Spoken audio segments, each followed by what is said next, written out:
ಮಕ್ಕಳೇ, ಇವತ್ತು ಇಂದಿನ ತರಗತಿಯಲ್ಲಿ ನಾವು ಸಮರೂಪ ತ್ರಿಭುಜದ ರಚನೆ ಹೇಗೆ ಮಾಡೋದು ಅಂತ ಹೇಳೋದನ್ನು ತಿಳ್ಕೊಳ್ಳೋಣ. ಸಮಸ್ಯೆ ಹೇಗಿರುತ್ತಪ್ಪ ಅಂತಂದರೆ, ಇಲ್ಲಿ ನೋಡಿ, 4 ಸೆಂಟಿಮೀಟರ್, 5 ಸೆಂಟಿಮೀಟರ್ ಮತ್ತು 6 ಸೆಂಟಿಮೀಟರ್ ಬಾಹುಗಳಿರುವ ಒಂದು ತ್ರಿಭುಜವನ್ನು ರಚಿಸಿ ನಂತರ ಅದಕ್ಕೆ ಸಮರೂಪವಾಗಿರುವ ಮತ್ತೊಂದು ತ್ರಿಭುಜವನ್ನು ರಚಿಸಬೇಕಾದ ತ್ರಿಭುಜದ ಪ್ರತಿಯೊಂದು ಬಾಹುವು ಮೊದಲು ರಚಿಸಿದ ತ್ರಿಭುಜದ ಅನುರೂಪ ಬಾಹುಗಳ 2/3 ಇರುವಂತೆ ರಚಿಸಿ ಅಂತ ಇದೆ. ಮೊದಲು ಏನು ಮಾಡ್ಕೋಬೇಕು? ಮೊದಲು ನೀವು ತ್ರಿಭುಜವನ್ನು ರಚನೆ ಮಾಡ್ಕೋಬೇಕು. ಸಮರೂಪ ತ್ರಿಭುಜ ಅಂದರೆ ಏನು ಅಂತೇಳೋದನ್ನು ನೀವು ತಿಳ್ಕೊಂಡಿದ್ದೀರಿ ಆಗಲೇ. ಈಗ ಮೊದಲು ಏನು ಮಾಡ್ಕೋಬೇಕು ನೀವು? ಇಲ್ಲಿಗ ತ್ರಿಭುಜ ದತ್ತ ಅಳತೆ ಎಷ್ಟಿದೆ ಅದರ ಪ್ರಕಾರ ತ್ರಿಭುಜವನ್ನು ರಚನೆ ಮಾಡ್ಕೋಬೇಕು. 4 ಸೆಂಟಿಮೀಟರು, 5 ಸೆಂಟಿಮೀಟ್ರ್ ಮತ್ತು 6 ಸೆಂಟಿಮೀಟರ್ ಅಳತೆ ಇರುವಂಥ ಒಂದು ತ್ರಿಭುಜ. ಇದು ತ್ರಿಭುಜವನ್ನು ರಚನೆ ಮಾಡೋಕ್ಕೆ ಏನು ಬೇಕಾಗತ್ತೆ? ಈಗ ಕಂಪಾಸ್ ಬೇಕು, ಹೌದಲ್ಲ? ಕಂಪಾಸ್ ಇಟ್ಕೊಳ್ರಿ. ಹಾಗೆ 4 ಸೆಂಟಿಮೀಟರ್ ಅಳತೆ ಇರುವಂಥ ಒಂದು ಬಾಹುವನ್ನು ಅಳತೆ ಮಾಡಿಕೊಳ್ಳ್ರಿ. 4 ಸೆಂಟಿಮೀಟ್ರ್ ಕರೆಕ್ಟಾಗಿ 4 ಸೆಂಟಿಮೀಟ್ರ್ ತಗೊಂಡು ಒಂದು ಬಾಹುವನ್ನು ಎಳೀರಿ. 4 ಸೆಂಟಿಮೀಟ್ರ್ ಕರೆಕ್ಟಲ್ಲ? 4 ಸೆಂಟಿಮೀಟ್ರ್, 0ದಿಂದ 4 ಸೆಂಟಿಮೀಟರ್ ಅಳತೆ ತಗೊಂಡಿದ್ದೀನಿ. ಒಂದು ಬಾಹುವನ್ನು ಅಳೆದಿದ್ದೀನಿ. ಅದಾದಮೇಲೆ ಆ ಬಾಹುವನ್ನು ಅಳತೆ ಮಾಡಿ ಹಾಕಾದ್ಮೇಲೆ 5 ಸೆಂಟಿಮೀಟರ್, ಇದಕ್ಕೇನಾರು ಹೆಸರು ಕೊಟ್ಕೊಳ್ರಿ ನೀವು. ನಾನು ಇದಕ್ಕೆ ಕೊಡ್ತೀನಿ AB ಅಂತ ಕೊಟ್ಟಿದ್ದೀನಿ. ಈಗ ನೆಕ್ಸ್ಟು 5 ಸೆಂಟಿಮೀಟರ್, ಇನ್ನೊಂದು ಬಾಹು ಎಷ್ಟಿದೆ ಅಲ್ಲಿಗ? 5 ಸೆಂಟಿಮೀಟ್ರ್ ಇದೆ. 5 ಸೆಂಟಿಮೀಟರ್ ತ್ರಿಜ್ಯವನ್ನು ತಗೊಳ್ತೀನಿ ಕರೆಕ್ಟಾಗಿ. 5 ಸೆಂಟಿಮೀಟ್ರ್ ನೋಡಿರಿ, 5ರಿಂದ 0ಗೆ ತೊಗೊಂಡ್ರೆ 5 ಸೆಂಟಿಮೀಟ್ರ್ ಆಗುತ್ತೆ. ನೀವು ಭಾಳ ಜನ ಏನು ಮಾಡಿಬಿಡ್ತೀರಿ, 5ರಿಂದ 1ಕ್ಕೆ ತೊಗೊಳ್ತೀರಿ. ಇಲ್ಲ, 5ರಿಂದ 0 ಅಂತ ತೊಗೊಂಡ್ರೆ 5 ಸೆಂಟಿಮೀಟ್ರ್ ಆಗುತ್ತೆ. 5 ಸೆಂಟಿಮೀಟ್ರ್ ತೊಗೊಂಡ್ಬಿಟ್ಟು ಕರೆಕ್ಟಾಗಿ ಏದಲ್ಲಿ ಇಡ್ತಾ ಇದ್ದೀನಿ. ಅದನ್ನು ಏದಲ್ಲಿ ಇಟ್ಟು ಇದನ್ನು ಹೀಗೆ ಕತ್ತರಿಸಿದ್ದೀನಿ ನೋಡಿರಿ. 5 ಸೆಂಟಿಮೀಟರ್ ತ್ರಿಜ್ಯ ತಗೊಂಡು ಒಂದು ಕಂಸವನ್ನು ಎಳೆದಿದ್ದೀನಿ. ಈಗ ಮತ್ತೇನು ಮಾಡ್ತಾ ಇದ್ದೀನಿ? ಈಗ 6 ಸೆಂಟಿಮೀಟರ್ ಅಳತೆ ಅಂದರೆ ಕರೆಕ್ಟಾಗಿ 6ರಿಂದ ಇಲ್ಲಿ ನೋಡಿರಿ ಹೇಗೆ ಇಟ್ಕೋಬೇಕು, 6ರಿಂದ 0ಗೆ ಅಳತೆ ಮಾಡಿಕೊಂಡು ಅದನ್ನು ಬಿಯಲ್ಲಿ ಇಟ್ಟು ಏನು ಮಾಡಿಬಿಡಬೇಕು? ಕತ್ತರಿಸ್ಬೇಕು. ಮೊದಲ ಕಂಸವನ್ನು ಕತ್ತರಿಸ್ಬೇಕು. ಈಗ ಆ ಕಂಸ ಎಲ್ಲಿ ಕತ್ತರಿಸಿದೆಯಲ್ಲ, ಆ ಬಿಂದು 2 ಛೇದಿಸ್ತಾ ಇದೆಯಲ್ಲ, ಆ ಬಿಂದುವಿಗೆ ಸಿ ಅಂತ ಹೆಸರು ಕೊಡ್ತೀನಿ ಮಕ್ಕಳೇ. ಸಿ ಅಂತ ಕೊಟ್ಟಿದ್ದೀನಿ. ಈಗ ನಾನು ಸೇರಿಸ್ತಾ ಇದ್ದೀನಿ ಏನನ್ನು? BCಯನ್ನು, ಬಿ ಮತ್ತು ಸಿಯನ್ನು ಸೇರಿಸ್ತೀನಿ. ಹಾಗೆ ಎ ಮತ್ತು ಸಿಯನ್ನು ಸೇರಿಸ್ತೀನಿ. ಏನು? ACಯನ್ನು ಸೇರಿಸ್ತಾ ಇದ್ದೀನಿ. ಈಗ ನಿನಗೆ ಕೊಟ್ಟಿರುವಂಥ ತ್ರಿಭುಜದ ರಚನೆ ಆಯಿತು. 4 ಸೆಂಟಿಮೀಟರ್ ಅಳತೆ ಇದೆಷ್ಟು ತೊಗೊಂಡಿದ್ದೀವಿ? 5 ಸೆಂಟಿಮೀಟರ್. ಹಾಗೆ BC ಎಷ್ಟಿದೆ? 6 ಸೆಂಟಿಮೀಟರ್. ಈಗ ನೆಕ್ಸ್ಟ್ ಏನು ಮಾಡಬೇಕು ನಾನು? ನೆಕ್ಸ್ಟು ನೀವು ಹಿಂದಿನ ತರಗತಿಯಲ್ಲಿ ಹಿಂದಿನ ಒಂದು ಪಾಠದಲ್ಲಿ ಕಲ್ತಿದ್ದೀರಾ, ಒಂದು ರೇಖಾಖಂಡವನ್ನು ದತ್ತ ಅನುಪಾತದಲ್ಲಿ ಹೇಗೆ ವಿಭಾಗಿಸೋದು ಅಂತ ಹೇಳೋದನ್ನು. ಹಾಗೆ ಅಲ್ಲಿ 2:3 ಇದ್ದರೆ 5 ಭಾಗ ಮಾಡ್ಕೊಳ್ತಿದ್ರೆ ಅಲ್ಲಿ ಅನುಪಾತಾಂಕ ಹೇಳೋದು 2/3 ಇದೆ. ಅಂದರೆ 2/3ರಲ್ಲಿ ಯಾವುದು ದೊಡ್ಡದು ಆ ಥರ. ಅಂದರೆ 2 ಮತ್ತು 3ರಲ್ಲಿ ಯಾವುದು ದೊಡ್ಡದು? ಇಲ್ಲಿ 3 ದೊಡ್ಡದು ಅಲ್ವಾ? 3 ದೊಡ್ಡದು. ಆ 3 ದೊಡ್ಡದು ಯಾವುದು ದೊಡ್ಡದು ಅಷ್ಟು ಭಾಗವನ್ನು ಏದಲ್ಲಿ ನೀನು ಒಂದು ಲಘುಕೋನವನ್ನು ಏರ್ಪಡಿಸಿ. ಏದಲ್ಲಿ ಏನು ಮಾಡ್ಕೋಬೇಕು? ಒಂದು ಲಘುಕೋನವನ್ನು ಏರ್ಪಡಿಸಿ. ಏದಲ್ಲಿ ಒಂದು ಲಘುಕೋನ ಅಂತಂದ್ರೆ ನೀವು ಅಳತೆ ಮಾಡಿ ಹಾಕೋದೇನು ಬೇಡ. ಮೊನ್ನೆ ಹೇಳಿದ್ದೀನಿ ನಾನು ಏನು ಹೇಳಿದ್ದೀನಿ ನಿಮಗೆ, ಅದನ್ನು ಅನಿಸ್ಬೇಕದಷ್ಟೇ, ಲಘುಕೋನ ಅನಿಸ್ಬೇಕಷ್ಟೇ ಆಗಿ ತೊಗೋಬೇಕು. ಅದಕ್ಕಿಂತ ದೊಡ್ಡದಾಗಿ ಎಲ್ಲ ತೊಗೊಳ್ಳಿಕ್ಕೆ ಇಲ್ಲ. ತುಂಬ 90 ಡಿಗ್ರಿ ಎಲ್ಲ ತೊಗೊಂಡ್ರೆ ನಿಮಗೆ ಅಲ್ಲಿ ಸಮಾಂತರ ರೇಖೆ ಎಳೆಯೋದು ಕಷ್ಟ ಆಗತ್ತೆ ಅಂತ ಹೇಳೋದನ್ನು ಹೇಳಿದ್ದೀನಿ, ಹೌದಲ್ಲ? ಈಗ ಈ 2/3ರಲ್ಲಿ 3 ದೊಡ್ಡದು.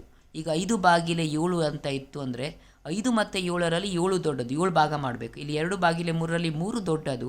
3 ದೊಡ್ಡದು ಅಂದರೆ 3 ಭಾಗವನ್ನು, ಈ ಒಂದು ಲಘುಕೋನವನ್ನು 3 ಸಮಭಾಗವನ್ನಾಗಿ ಮಾಡಬೇಕು.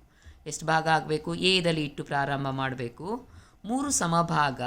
ಇದೇನು ನಾನು ಹೇಳ್ತಾ ಇಲ್ಲ ನಿಮಗೆ 1 ಸೆಂಟಿಮೀಟ್ರ್ ತೊಗೊಂಡು ಕಟ್ ಮಾಡಿ ಅಂತೇನು ಹೇಳಿಲ್ಲ. 3 ಸಮಭಾಗ ಆಗಬೇಕಷ್ಟೇ. 1 2ನೇ ಭಾಗ.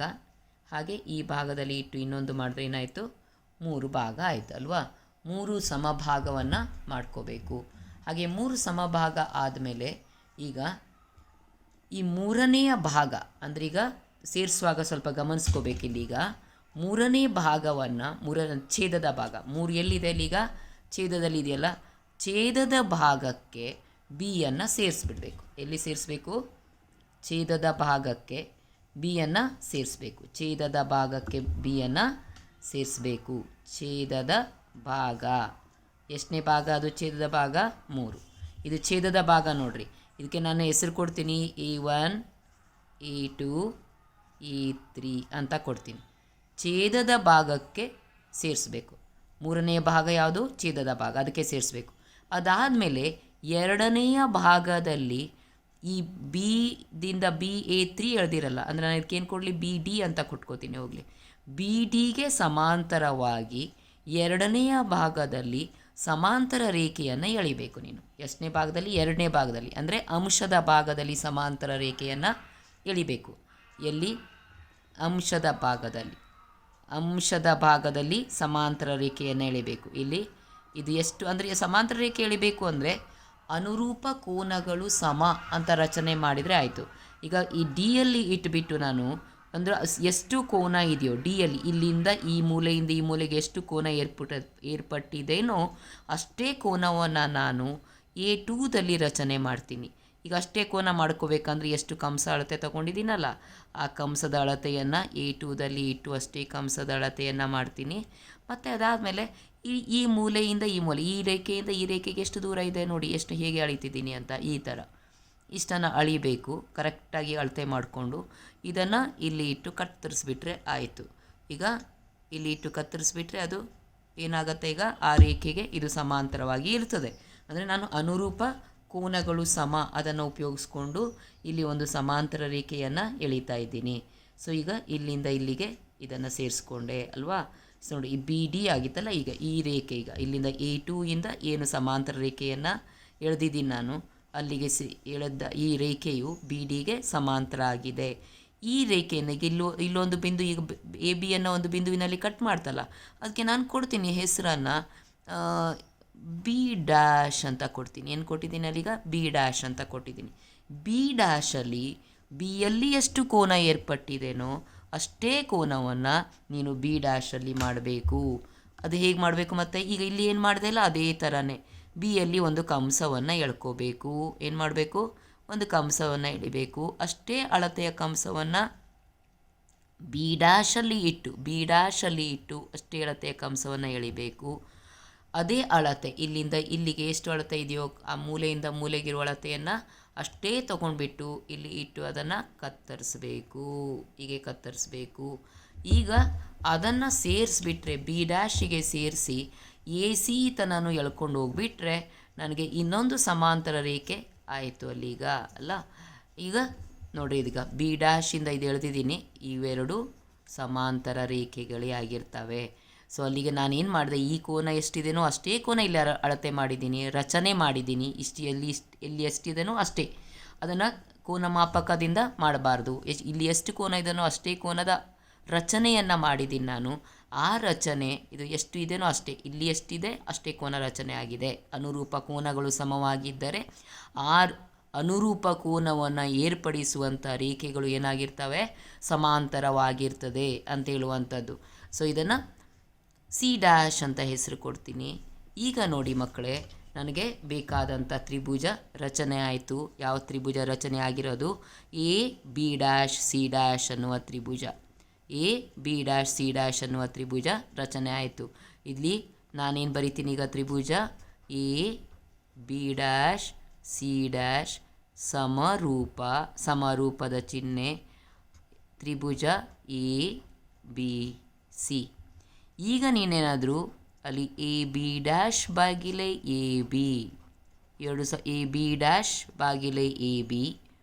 Equals to AC' AC equals to B' BC. ಅದು ಎಷ್ಟಕ್ಕೆ ಸಮ ಇರುತ್ತೆ? 2:3 ಇರುತ್ತೆ. ಈ ಅನುಪಾತವನ್ನು ಅನುಪಾತಾಂಕ ಅಂತ ಕರಿತೀವಿ. ಅಂದರೆ ಒಂದು ತ್ರಿಭುಜ ಅಂದರೆ AB ರಚಿಸಿದ ತ್ರಿಭುಜದ ಬಾಹುಗಳು ದತ್ತ ತ್ರಿಭುಜದ ಬಾಹುವಿನ 2/3 ಸಮ ಆಗಿರುತ್ತೆ. ಈ 2/3 ಅಂತೇಳೋದು ಒಂದಕ್ಕಿಂತ ಚಿಕ್ಕದು, ಹೌದಲ್ಲ? ಯಾಕಂದರೆ ಇಲ್ಲಿ ಅಂಶ ಕಡಿಮೆ ಇದೆ, ಛೇದ ದೊಡ್ಡದಿದೆ ಅಂತ ಹೇಳಿದ್ರೆ ಇದು ಚಿಕ್ಕ ಒಂದಕ್ಕಿಂತ ಕಡಿಮೆ ಇದೆ. ಒಂದಕ್ಕಿಂತ ಕಡಿಮೆ ಇದೆ ಅಂತಂದಾಗ ನೀನು ರಚಿಸಿದ ತ್ರಿಭುಜವು ಅಂದರೆ ದತ್ತ ತ್ರಿಭುಜಕ್ಕೆ ಹೋಲಿಕೆ ಮಾಡಿದರೆ ರಚಿಸಿದ ತ್ರಿಭುಜವು ದತ್ತ ತ್ರಿಭುಜದ ಒಳಗಡೆ ಇರ್ತದೆ. A B' C' ನೋಡಿ, ಅದು ಚಿಕ್ಕ ತ್ರಿಭುಜ ಹೌದಲ್ಲ, ಒಳಗಡೆ ಇದೆ. ಇದು ABC ಅಂತೇಳೋದು ದತ್ತ ತ್ರಿಭುಜ ಈ ಅಳತೆಗೆ ಆಗಿರೋದು. A B', C' ಅಂತೇಳೋದು ನೀನು ರಚಿಸಿದ ತ್ರಿಭುಜ. ಇದು ಈ ತ್ರಿಭುಜವು ABCಗೆ ಸಮರೂಪ ಆಗಿದೆ. ಅಂದರೆ ಏನರ್ಥ? ಇಲ್ಲಿ B ಮತ್ತು ಕೋನ B ಮತ್ತು B' ಸಮ ಇರ್ತವೆ, ಹಾಗೆ C ಮತ್ತು C' ಸಮ ಆಗಿರ್ತವೆ. ಯಾಕಂದರೆ ಇವು ಅನುರೂಪ ಕೋನಗಳಲ್ವಾ, ಇವು ಅನುರೂಪ ಕೋನಗಳು. ಇದು ಸಾಮಾನ್ಯ ಕೋನ ಆಯಿತು.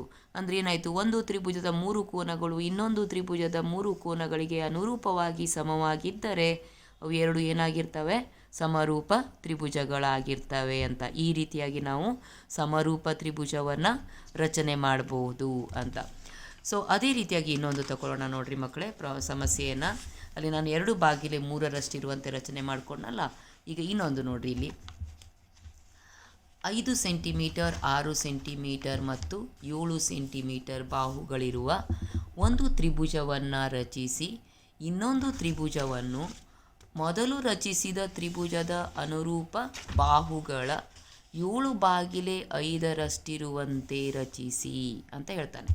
ಇಲ್ಲಿ ಅನುಪಾತಾಂಕ ನೋಡಿ, ವ್ಯತ್ಯಾಸ ಏನಿದೆ. ಇಲ್ಲಿ 7/5 ಇದೆ ಅಲ್ವಾ? ಅನುಪಾತಾಂಕ ಏನಿದೆ? ಅನುಪಾತಾಂಕ ಎಷ್ಟು ಕೊಟ್ಟಿದ್ದಾನೆ? 7/5 ಅಂತ ಕೊಟ್ಟಿದ್ದಾನೆ. ಹಾಗೆ ತ್ರಿಭುಜದ ಬಾಹುವಿನ ಅಳತೆ, ಇದಕ್ಕೆ ಪರಿಹಾರ ಹೇಗೆ ಕಂಡುಹಿಡಿಯಬೇಕು ಅಂತಂದರೆ, ತ್ರಿಭುಜದ ಬಾಹುವಿನ ಅಳತೆ ಹೇಗಿದೆ? ಅದು ತ್ರಿಭುಜದ ಬಾಹುಗಳು ಕೊಟ್ಟಿರೋ ಬಾಹುಗಳು ಏನಿದ್ದಾವೆ? 5 ಸೆಂಟಿಮೀಟರ್, 6 ಸೆಂಟಿಮೀಟರ್ ಮತ್ತು 7 ಸೆಂಟಿಮೀಟರ್ ಬಾಹುಗಳಿದೆ. ಅನುಪಾತಾಂಕ ಏನಿದೆ? 7/5 ಇದೆ. ಇಲ್ಲಿ ನೋಡಿ, ಅಂಶ ದೊಡ್ಡದಿದೆ, ಛೇದ ಕಡಿಮೆ ಇದೆ ಅಲ್ವಾ? ಇಲ್ಲಿ ಮುಂಚೆ ಕೊಟ್ಟಿರೋದ್ರಲ್ಲಿ ಏನಿತ್ತು ಸಮಸ್ಯೆ? ಇಲ್ಲಿ ಅಂಶ ಚಿಕ್ಕದು, ಛೇದ ದೊಡ್ಡದಿತ್ತು ಅಲ್ವಾ? ಇಲ್ಲಿ ಏನು ಮಾಡ್ಕೊಂಡ್ವಿ ನಾವು? ಛೇದ ದೊಡ್ಡದು ಎಷ್ಟಿದೆಯೋ ಅಷ್ಟು ಭಾಗ ಮಾಡ್ಕೊಂಡಿದ್ವಿ. ಛೇದದ ಭಾಗಕ್ಕೆ ಸೇರಿಸಿದ್ದು ಮಾತ್ರ ಈ ಒಂದು ತ್ರಿಭುಜದ ಪಾದವನ್ನು ನಾವು ಛೇದದ ಭಾಗಕ್ಕೆ ಸೇರಿಸಿದ್ವಿ. ಇಲ್ಲಿ ಬಂದುಬಿಟ್ರೆ ನಾವು ಭಾಗ ಮಾಡ್ಕೊಳ್ಳೋದು ಎಷ್ಟು ಭಾಗ ಮಾಡ್ಕೋಬೇಕು? 7 ಮತ್ತು 5ರಲ್ಲಿ ಯಾವ್ದು ದೊಡ್ಡದು? 7 ದೊಡ್ಡದು. 7 ಭಾಗವನ್ನು ಮಾಡ್ಕೊಳ್ತೀವಿ. ಆ ರೇಖಾಖಂಡವನ್ನು ಸೇರಿಸುವಾಗ ಮಾತ್ರ ಛೇದದ ಭಾಗಕ್ಕೆ ಸೇರಿಸ್ತೀವಿ. ಅಲ್ಲಿ ಕೂಡ ಛೇದದ ಭಾಗಕ್ಕೆ, ಇಲ್ಲಿ ಕೂಡ ಛೇದದ ಭಾಗಕ್ಕೆ ಸೇರಿಸ್ತೀವಿ. ಈಗ ರಚಿಸಬೇಕಾದ ತ್ರಿಭುಜ ಏನಿದೆಯಲ್ಲ, ದತ್ತ ತ್ರಿಭುಜಕ್ಕೆ ಈ ಅಳತೆಗೆ ರಚಿಸಬೇಕಾದ ಇನ್ನೊಂದು ಸಮರೂಪ ತ್ರಿಭುಜ ಏನಿದೆಯಲ್ಲ, ಅದು ದತ್ತ ತ್ರಿಭುಜಕ್ಕಿಂತ ಏನಾಗಿರುತ್ತೆ? ದೊಡ್ಡದಾಗಿರುತ್ತೆ. ಯಾಕಂದರೆ ಇಲ್ಲಿ 7/5 ನೋಡಿರಿ, ಇಲ್ಲಿ ಹೆಚ್ಚು ಕಡಿಮೆ 1 5 5 4 1.4 ದೊಡ್ಡದಿದೆ, ಅಂದರೆ ದೊಡ್ಡದಿದೆ. ಇದಾದರೆ ಏನಾಗಿತ್ತು? ಚಿಕ್ಕದಿತ್ತು ನೋಡಿ, 2/3 ಹೌದಾ? 0.66 ಬರ್ತಾಯಿತ್ತು, ಚಿಕ್ಕದಿತ್ತು. ಇಲ್ಲಿ ರಚಿಸೋದು ಚಿಕ್ಕದಿದೆ ತ್ರಿಭುಜ. ಅಂದರೆ ಸಮರೂಪ ತ್ರಿಭುಜ ರಚನೆ ಮಾಡಿರುವುದು ದತ್ತ ತ್ರಿಭುಜಕ್ಕಿಂತ ಚಿಕ್ಕದಿದೆ ಈ ಅನುಪಾತಾಂಕಕ್ಕೆ. ಹಾಗೆ ಈ ಅನುಪಾತಾಂಕಕ್ಕೆ ಏನಾಗುತ್ತೆ? ಅದು ಈಗ ದೊಡ್ಡದಾಗತ್ತೆ, ಅಂದರೆ ಹೊರಗಡೆ ಬರುತ್ತೆ. ನೀನು ರಚನೆ ಮಾಡಿದ ತ್ರಿಭುಜದ ಹೊರಗಡೆ ಬರುತ್ತೆ. ನೋಡಿ, ಇಲ್ಲಿಗ ಫಸ್ಟ್ ನಾನು ತಗೋತೀನಿ 5 ಸೆಂಟಿಮೀಟರ್ ಅಳತೆಯ ಒಂದು ರೇಖಾಖಂಡವನ್ನು ಹೇಳ್ಕೊಳ್ತೀನಿ. 5 ಸೆಂಟಿಮೀಟರ್ ಅಳತೆ ಅಲ್ವಾ? 5 ಸೆಂಟಿಮೀಟರ್ ಅಳತೆ. ಇಲ್ಲಿ 0ದಿಂದ 5 ಸೆಂಟಿಮೀಟರ್ ಅಳತೆಯ ರೇಖಾಖಂಡವನ್ನು ಎಳ್ಕೊಂಡಿದ್ದೀನಿ. ಅದಾದಮೇಲೆ ತ್ರಿಭುಜದ ಅಳತೆ ಏನಿದೆ ಅದರ ಪ್ರಕಾರ ಒಂದು ರಚನೆಯನ್ನು ಮಾಡ್ಕೋಬೇಕು. 6 ಸೆಂಟಿಮೀಟರ್ ಅಳತೆ. ಇದಕ್ಕೊಂದು ಹೆಸರು ಕೊಟ್ಕೊಂಡು ಬಿಡೋಣಲ್ಲ, ಏನಾದರೂ ಕೊಡ್ರಿ ಹೆಸರನ್ನು. PQ ಅಂತ ಕೊಟ್ಟಿದ್ದೀನಿ. ಓಕೆ, PQ ಕೊಟ್ಟಿದ್ದೀನಿ. ಈಗ ಕ್ಯೂದಲ್ಲಿ ಇಟ್ಟು ನಾನು ಎಷ್ಟು ತೊಗೊಂಡಿದ್ದೀನಿ? ಇದನ್ನು 6 ಸೆಂಟಿಮೀಟ್ರ್ ತೊಗೊಂಡಿದ್ದೀನಿ ನೋಡಿರಿ. 6ರಿಂದ 0ಗೆ ಅಳತೆ ಮಾಡಿದ್ರೆ 6 ಸೆಂಟಿಮೀಟ್ರ್ ಆಗ್ತದೆ. 6ರಿಂದ 0ಗೆ ಅಳತೆ ಮಾಡಿದ್ರೆ 6 ಸೆಂಟಿಮೀಟ್ರ್. ನಾನು ತೊಗೊಳ್ತಾ ಇದ್ದೀನಿ ಕ್ಯೂದಿಂದ. ಇಲ್ಲಿ ತೊಗೊಳ್ತಾ ಇರೋದೆಷ್ಟು? 6 ಸೆಂಟಿಮೀಟ್ರ್ ತೊಗೊಂಡಿದ್ದೀನಿ. ಇದು 6 ಸೆಂಟಿಮೀಟ್ರ್. ಅದಾದಮೇಲೆ ಇನ್ನೊಂದು ಬಾಹುವಿನ ಅಳತೆ ಎಷ್ಟಿದೆ? 7 ಸೆಂಟಿಮೀಟ್ರ್ ಇದೆ. ಇಲ್ಲಿಂದ 7 ಸೆಂಟಿಮೀಟ್ರ್, 7 ಸೆಂಟಿಮೀಟ್ರ್ ಪಿಯಿಂದ. ಹೌದಾ? ಇದು ಕಟ್ಟಾಗಿಲ್ಲ ನೋಡಿ ಮಕ್ಕಳೇ, ನೀವು ಮಾಡುವಾಗ ಹಿಂಗೆ ಆಗ್ತದಲ್ಲ, ಅದಕ್ಕೆ ಏನು ಮಾಡ್ಕೊಂಬೇಡ್ರಿ. ಈಗ ಇನ್ನೊಂದು ಸ್ವಲ್ಪ ಅದು ಕರೆಕ್ಟಾಗಿ ಕಟ್ ಮಾಡ್ಕೊಂಬಿಡ್ರಿ. ಕರೆಕ್ಟಾಗಿ ಕಟ್ಟಾಗೋ ಛೇದಿಸುವ ಬಿಂದು ಕರೆಕ್ಟಾಗಿ ಸಿಗಬೇಕು ನೋಡಿ, ಈ ಥರ ಸಿಗಬೇಕಲ್ಲಿ ಬಿಂದು. ಅದು ಸಿಕ್ಕಿದ ಮೇಲೆ ಏನು ಮಾಡಬೇಕು, ಈಗ ಅದಕ್ಕೆ ಆ ಛೇದಿಸುವ ಬಿಂದುವಿಗೆ ಒಂದು ಹೆಸರು ಕೊಡ್ರಿ, ಆರ್ ಅಂತ ಕೊಟ್ರಿ ಅಲ್ವಾ. ಈಗ ಏನು ಮಾಡೋಣ, ಕ್ಯೂ ಮತ್ತು ಆರನ್ನು ಸೇರಿಸೋಣ ಅಲ್ವಾ. ಕ್ಯೂದಿಂದ 6, ಕ್ಯೂ ಮತ್ತು ಆರನ್ನು ಸೇರಿಸಿ, ಹಾಗೆ ಪಿ ಮತ್ತು ಆರನ್ನು ಸೇರಿಸಿ, ಪಿ ಮತ್ತು ಆರನ್ನು ಸೇರಿಸಿ. ಯಾವ್ಯಾವ್ದು ಎಷ್ಟೆಷ್ಟು ಅಳತೆ ತೊಗೊಂಡಿದ್ದೀರಿ, ಇದು 5 ಸೆಂಟಿಮೀಟ್ರ್ ಎಳೆದಿರಿ, ಇದನ್ನು 7 ಸೆಂಟಿಮೀಟ್ರ್ ತೊಗೊಂಡಿದ್ದೀರಿ, ಇದನ್ನು 6 ಸೆಂಟಿಮೀಟ್ರ್ ತೊಗೊಂಡಿದ್ದೀರಿ. ಹಾಗೆ ಬರೆದು ಬಿಡ್ರಿ. ಅದಾದಮೇಲೆ ಮತ್ತೆ ಹಾಗೆ ಇಲ್ಲಿ ಒಂದು ಲಘು ಕೋನವನ್ನು ರಚನೆ ಮಾಡ್ಕೋಬೇಕು. ಇಲ್ಲಿ ಒಂದು ಲಘು ಕೋನವನ್ನು ರಚನೆ ಮಾಡ್ಕೋಬೇಕು.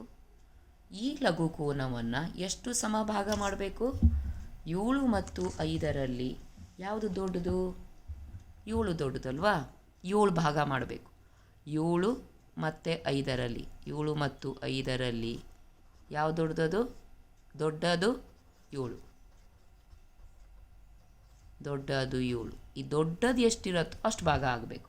ಸೊ ಅಂದರೆ ನಾನು ಈ ರೇಖಾಖಂಡವನ್ನು ಎಷ್ಟು ಭಾಗ ಮಾಡ್ತಾಯಿದ್ದೀನಿ, 7 ಭಾಗ ಮಾಡ್ತಾಯಿದ್ದೀನಿ. 7 ಸಮಭಾಗವನ್ನಾಗಿ ಮಾಡ್ತಾಯಿದ್ದೀನಿ. 1 2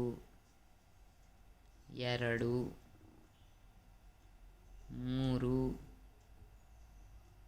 4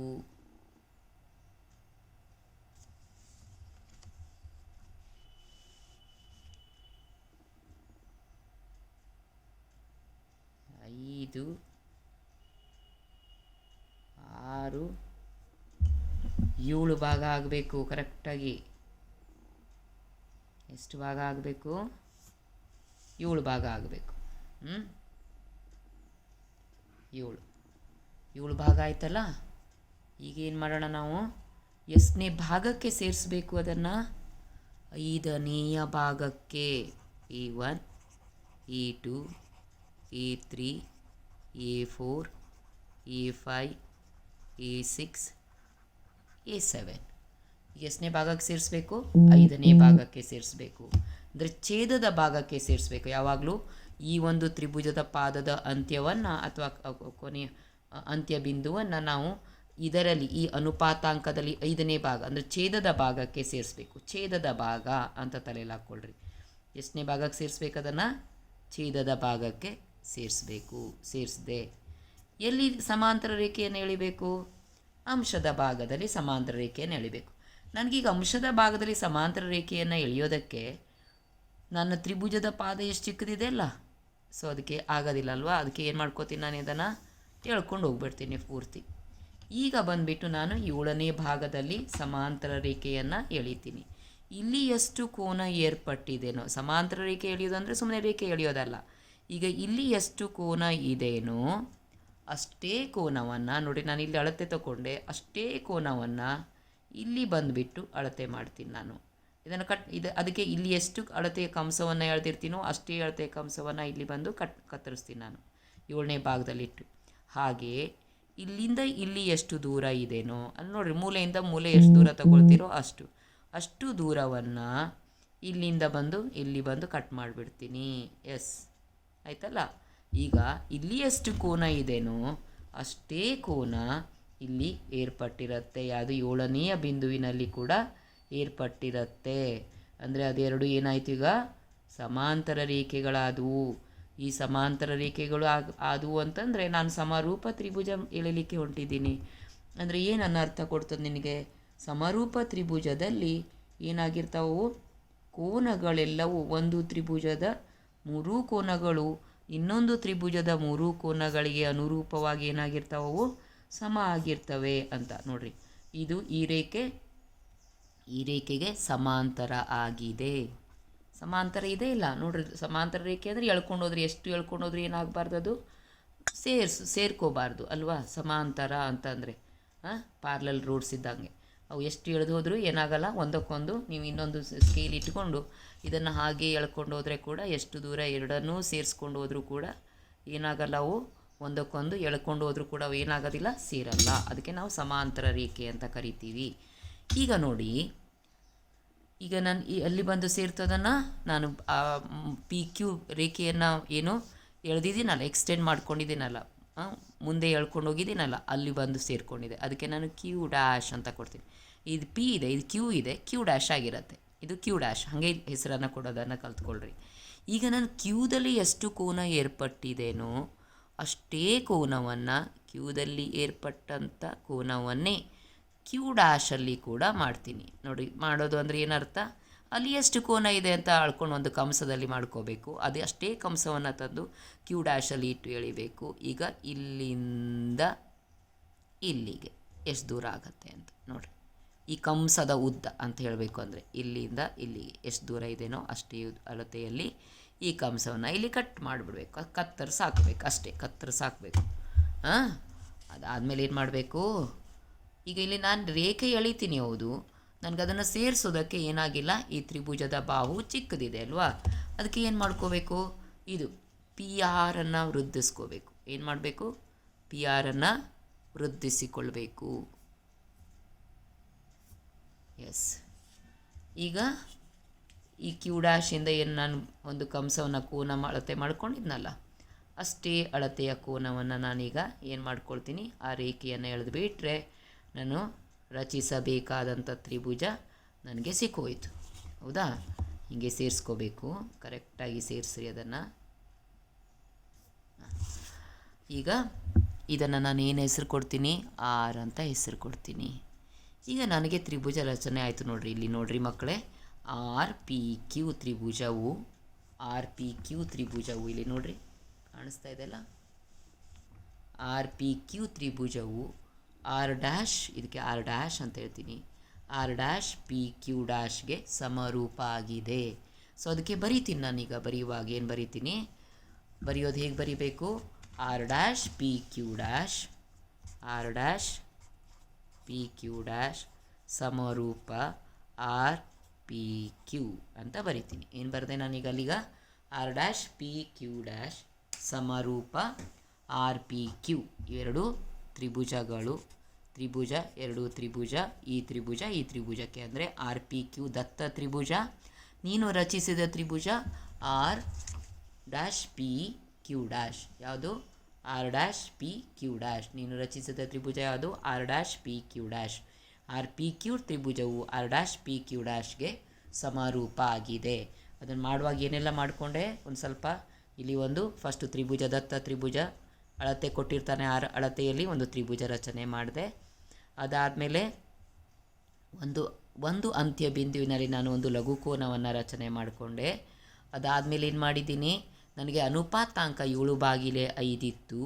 ಅದಕ್ಕೆ ಏನು ಮಾಡಿಕೊಂಡೆ, ಅಲ್ಲಿಗ 7/5ರಲ್ಲಿ ಯಾವಾಗಲೂ ಅನುಪಾತಾಂಕದಲ್ಲಿ ಯಾವುದು ದೊಡ್ಡದು, ಅಂಶ ದೊಡ್ಡದಿದೆ ಅಂಶದಷ್ಟು ಭಾಗವನ್ನು ಮಾಡಬೇಕು, ಅಥವಾ ಛೇದ ದೊಡ್ಡದಿದ್ದರೆ ಛೇದದಷ್ಟು ಭಾಗವನ್ನು ಮಾಡಬೇಕು.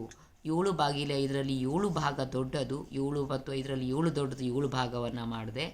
ಆದರೆ ಈ ಒಂದು ಬಾಹುವಿನ ತ್ರಿಭುಜದ ಬಾಹುವಿನ ಅಂತ್ಯ ಬಿಂದುವನ್ನು ಮಾತ್ರ ಛೇದದ ಭಾಗಕ್ಕೆ ಸೇರಿಸಬೇಕು, 5ನೇ ಭಾಗಕ್ಕೆ ಸೇರಿಸದೆ. ಈಗ ಈ ಒಂದು ಕ್ಯೂ ಇಂದ A5ಗೆ ಏನು ಜಾಯಿನ್ ಮಾಡಿದ್ದೀವಲ್ಲ, ಸೇರಿಸಿದ್ದೀವಲ್ಲ, ಈ ರೇಖೆಗೆ ಸಮಾಂತರವಾಗಿ ನಾನು 7ನೇ ಭಾಗದಲ್ಲಿ ಅಷ್ಟೇ ಕೋನವನ್ನು ರಚಿಸಿ, ಅಂದರೆ ಅನುರೂಪ ಕೋನಗಳು ಸಮ, ಆ ಒಂದು ಪರಿಕಲ್ಪನೆಯನ್ನು ಉಪಯೋಗಿಸ್ಕೊಂಡು ಇಲ್ಲಿ ಎಷ್ಟು ಕೋನ ಇದೆಯೋ ಅಷ್ಟೇ ಕೋನವನ್ನು ಇಲ್ಲಿ ಅಳತೆ ಮಾಡೋದು ಅಂದರೆ ರಚನೆ ಮಾಡಿದೆ. ಇಲ್ಲಿ ಒಂದು ಕಂಸವನ್ನು ಇಟ್ಟು ಕಟ್ ಮಾಡಿಕೊಂಡು ಅಷ್ಟೇ ಕಂಸದಲ್ಲಿ ಇಲ್ಲಿ ಕಟ್ ಮಾಡಿ, ಇಲ್ಲಿಂದ ಇಲ್ಲಿಗೆ ಎಷ್ಟು ದೂರ ಇದೆಯೋ ಅದಷ್ಟೇ ಕಟ್ ಮಾಡಿ ಇದನ್ನು ಸೇರಿಸಿದ್ದೀನಿ ಅಷ್ಟೇ. ಅದಾದಮೇಲೆ ಇಲ್ಲಿ ಬಂದು ಇಲ್ಲಿ ಮುಟ್ಟಿತಲ್ಲ, ಇದಕ್ಕೆ ಇಲ್ಲಿ ಟಚ್ ಆಯ್ತಲ್ಲ, ಇಲ್ಲಿಂದ ಮತ್ತೆ ಏನು ಮಾಡಿದ್ದೀನಿ, ಇಲ್ಲಿ ಎಷ್ಟು ಕೋನ ಇದೆಯೋ ಅಷ್ಟೇ ಕೋನವನ್ನು ಅಳತೆ ಮಾಡಿದ್ದೀನಿ. ಸೊ ಇವೆರಡೂ ಏನು ಕೋನಗಳು ಏನಾಗಿದ್ದಾವೆ, ಸಮ ಇದೆ. ಸೊ ಅನುರೂಪ ಕೋನಗಳು ಏನಾಗಿದ್ದಾವೆ, ಇಲ್ಲಿ ಕೂಡ ಸಮ ಆಗಿದ್ದಾವೆ, ಅಂದರೆ ಸಮಾಂತರ ಆಗಿದೆ. ಅನುರೂಪ ಕೋನಗಳು ಸಮ ಆಗಿದ್ದಾವೆ ಅಂದರೆ ಸಮಾಂತರ ಆಗಿರ್ತದೆ ಅಂತ ಹೇಳಿ ಆ ಒಂದು ಪರಿಕಲ್ಪನೆಯನ್ನು ಆಧರಿಸಿ ತ್ರಿಭುಜ ರಚನೆ ಆಗಿದೆ ಅಂತ. So R dash P Q dash ಅದು ಸಮರೂಪ ತ್ರಿಭುಜ ಆರ್ ಪಿ ಕ್ಯೂ ಆಗಿದೆ ಅಂತ. ಸೊ ಈ ರೀತಿಯಾಗಿ ನಾವು ಏನು ಮಾಡ್ಬೋದು, ಸಮರೂಪ ತ್ರಿಭುಜವನ್ನು ರಚನೆ ಮಾಡ್ಬೋದು ಅಂತ. ಸೊ ಅದೇ ರೀತಿಯಾಗಿ ಇನ್ನೊಂದು ಬಹಳ ಮುಖ್ಯವಾದ ರಚನೆ ಯಾವುದಪ್ಪ ಅಂತಂದರೆ, ಬಾಹ್ಯ ಬಿಂದುವಿನಿಂದ ಸ್ಪರ್ಶಕವನ್ನು ರಚಿಸುವಂಥದ್ದು. ಬಾಹ್ಯ ಬಿಂದುವಿನಿಂದ ಸ್ಪರ್ಶಕ ರಚನೆ. ಮಕ್ಕಳೇ, ನಾನೀಗ ಇನ್ನೊಂದು ರಚನೆಯನ್ನು ಹೇಳ್ಕೊಡ್ತಾ ಇದ್ದೀನಿ. ಇದು ಬಹಳ ಮುಖ್ಯ ಒಂದು ಪರೀಕ್ಷಾ ದೃಷ್ಟಿಯಲ್ಲಿ ಕೂಡ. ಒಂದು ನಿಮಗೆ ಆವಾಗಲೇ ಗೊತ್ತಿದೆ ಅಂದರೆ ಸಮಸ್ಯೆ ನಿಮ್ಮ ಏನು ರಜದಲ್ಲಿ ಮೇ ಜೂನಲ್ಲಿ ಒಂದು ಪಾಠಗಳು ಆದ್ವಲ್ಲ, ಅಲ್ಲಿ ನಾವು ಪ್ರಮೇಯಗಳನ್ನು ಕಲಿಸಿದ್ದೀವಿ ಆಗಲೇ. ಬಾಹ್ಯ ಬಿಂದುವಿನಿಂದ ಎಳೆದಂಥ ಸ್ಪರ್ಶಕಗಳು ಏನಾಗಿರ್ತವೆ, ಸಮ ಆಗಿರ್ತವೆ ಅಂತೇಳೋದು. ಒಂದು ವೃತ್ತಕ್ಕೆ ನೀನು ಬಾಹ್ಯ ಬಿಂದುವಿನಿಂದ ಸ್ಪರ್ಶಕವನ್ನು ರಚನೆ ಮಾಡಿದರೆ ಆ ಸ್ಪರ್ಶಕಗಳ ಅಳತೆ ಸಮ ಆಗಿರ್ತದೆ ಅಂತ ಹೇಳುವಂಥದ್ದನ್ನು ಕಲ್ತಿದ್ದೀರಿ ಆಗಲೇ. ಆ ರಚನೆ ಹೇಗೆ ಮಾಡಬೇಕು ಅಂತೇಳೋದನ್ನು ಇಲ್ಲಿ ಕಲಿತಿದ್ದೀರಿ. ಇಲ್ಲಿ ಒಂದು ಸಮಸ್ಯೆ ಇದೆ ನೋಡ್ರಿ. 3 ಸೆಂಟಿಮೀಟರ್ ತ್ರಿಜ್ಯವಿರೋ ಒಂದು ವೃತ್ತವನ್ನು ರಚಿಸಿ ವೃತ್ತ ಕೇಂದ್ರದಿಂದ 6 ಸೆಂಟಿಮೀಟರ್ ದೂರವಿರುವ ಬಾಹ್ಯ ಬಿಂದುವಿನಿಂದ ಸ್ಪರ್ಶಕವನ್ನು ರಚಿಸಿ ಅಂತಿದೆ. ಸೊ ಇಲ್ಲಿ ಏನು ಕೊಟ್ಟಿದ್ದಾನೆ, r = 3 ಸೆಂಟಿಮೀಟರ್ ಅಂತ ಹೇಳ್ತಾನೆ.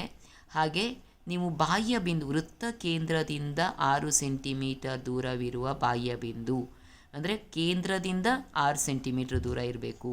ಆ ಬಾಹ್ಯ ಬಿಂದುವಿನಿಂದ ಒಂದು ಸ್ಪರ್ಶಕವನ್ನು ರಚನೆ ಮಾಡ್ಕೋಬೇಕು.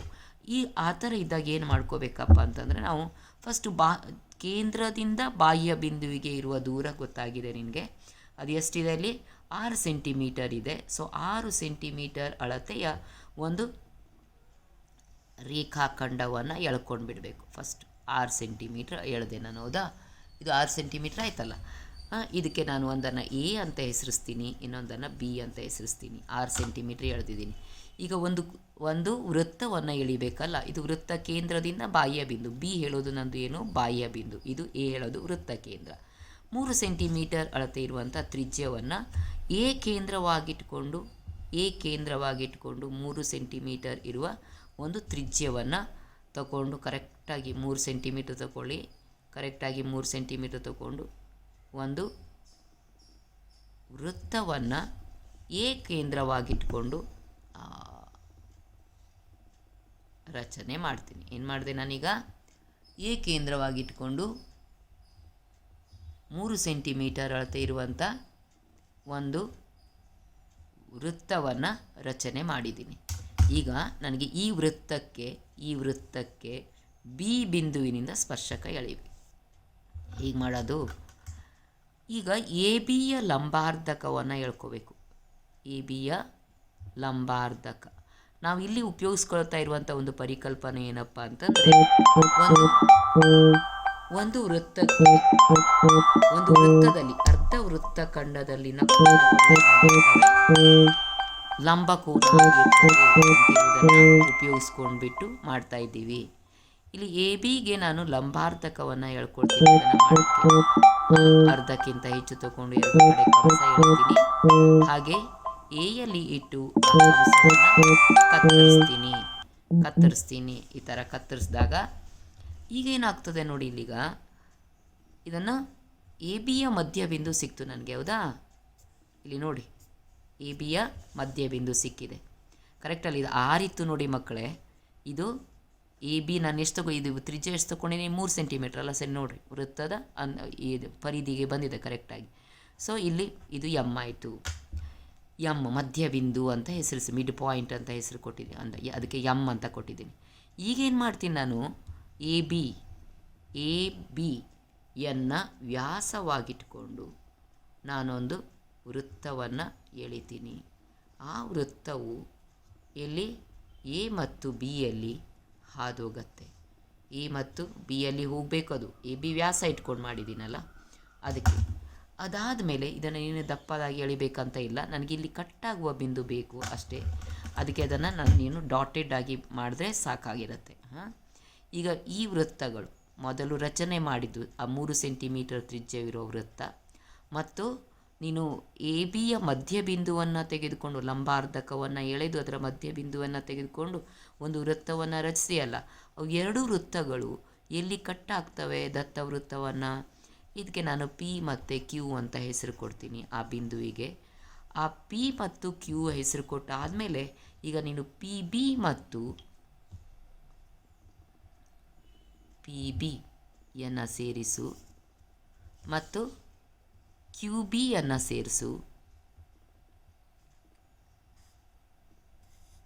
ಪಿ ಬಿ ಮತ್ತು ಕ್ಯೂ ಬಿಯನ್ನು ಸೇರಿಸಿದರೆ ಈಗ ಇವೆರಡು ಏನಾಗಿರ್ತವೆ, ಬಾಹ್ಯ ಬಿಂದುವಿನಿಂದ ವೃತ್ತಕ್ಕೆ ಎಳೆದ ಸ್ಪರ್ಶಕಗಳಾಗಿರ್ತವೆ. ನೋಡಿ ಮಕ್ಕಳು, ಇದನ್ನು ನೀನು ಎಷ್ಟು ದೂರ ಎಳ್ಕೊಂಡು ಹೋದ್ರೂ ಅಲ್ಲಿ ಮತ್ತೆ ವೃತ್ತದ ಒಳಗಡೆ ಹೋಗಬಾರ್ದು. ಸ್ಪರ್ಶಕ ಅಂದಾಗ ಒಂದೇ ಬಿಂದುವಿನಲ್ಲಿ ಟಚ್ ಆಗಿ ಹೋಗಬೇಕದು. ನೋಡಿರಿ, ಇದು ಒಳಗಡೆ ಹೋಗ್ತದಾ ಇಲ್ಲಲ್ಲ, ಹಿಂಗಾಗಿರ್ಬೇಕದು. ಟಚ್ ಆಗದೇ ಹೋಗ್ಬೇಕಂದ್ರೆ ಒಳಗಡೆ ಒಳಗಡೆ ಹೋಗಬಾರ್ದು. ಒಂದೇ ಬಿಂದುವಿನಲ್ಲಿ ಟಚ್ ಆಗೋದದು. ಅಂದರೆ ಒಂದೇ ಒಂದು ಸ್ಪರ್ಶ ಬಿಂದುವನ್ನು ಹೊಂದಿರುವಂಥದ್ದು ರೇಖೆ ಇದು. ವೃತ್ತದ ಮೇಲೆ ಒಂದೇ ಸ್ಪರ್ಶ ಬಿಂದುವನ್ನು ಹೊಂದಿರುವಂಥ ರೇಖೆ ಆಗಿರ್ತದೆ ಇದು. ಸೊ ಪಿ ಮತ್ತು ಕ್ಯೂ, ಹೌದಾ? ಪಿ ಮತ್ತು ಕ್ಯೂ ಅದನ್ನು ಹೇಗೆ ಕಂಡುಹಿಡ್ಕೊಂಡ್ವಿ ನಾವು? ಇಲ್ಲಿ ನೋಡಿರಿ, ನಾವು ಇಲ್ಲಿ ಎ ಬಿ ವ್ಯಾಸವುಳ್ಳಂಥ ಒಂದು ವೃತ್ತವನ್ನು ರಚನೆ ಮಾಡ್ಕೊಂಡಿದ್ದೀವಲ್ಲ, ಅದರಲ್ಲಿ ಈ ಒಂದು ಎ ಪಿ ಬಿ ಕೋನ ಏನಿದೆ ಅಲ್ಲ, 90 ಡಿಗ್ರಿ ಆಗಿದೆ. ಅದು ಯಾಕೆ ಅಂತಂದರೆ ಇಲ್ಲಿ ನೋಡಿರಿ, ಈ ಎ ಬಿ ವ್ಯಾಸ ಇರುವಂಥ ವೃತ್ತದಲ್ಲಿ ಎ ಪಿ ಬಿ ಅಂತ ಹೇಳೋದು ಅರ್ಧ ವೃತ್ತಖಂಡದಲ್ಲಿನ ಕೋನ ಆಗಿರ್ತದೆ. ಇದೇನು ಅರ್ಧ ವೃತ್ತಖಂಡದಲ್ಲಿನ ಕೋನ ಅಲ್ವಾ?